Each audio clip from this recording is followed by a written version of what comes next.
In this example, we want to find dy dx using implicit differentiation.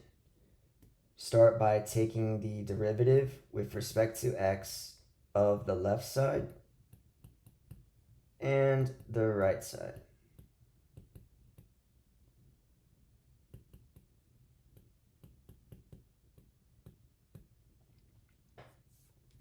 On the left, we take the derivative of 1, which is just 0, and the derivative of x, which is 1. On the right side, we have the derivative of sine of xy squared. So we've got two rules happening here. We've got the trig rule, and then we'll also have a product rule inside of the sine function. So the derivative of sine is cosine. So we have the cosine of xy squared. But then we have to multiply by the derivative of the inside using the chain rule. So we have product rule now. First times derivative of the second. The derivative of y squared is 2y times dy dx. Remember, whenever you take the derivative of something containing y, we need to multiply by dy dx. Chain rule. Continuing the product rule, we have plus the second times the derivative of the first. Derivative of x is just 1.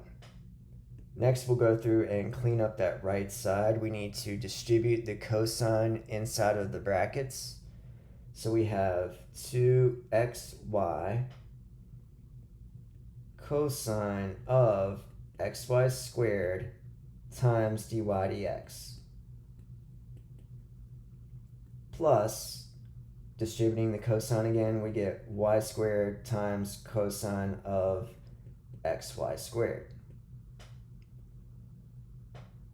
We eventually want to isolate the dy dx, so let's subtract the y squared cosine xy squared. 1 minus y squared cosine of xy squared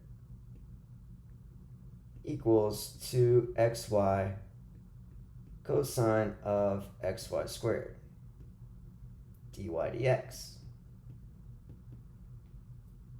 Now to isolate dy dx, we simply need to divide by the 2xy cosine of xy squared.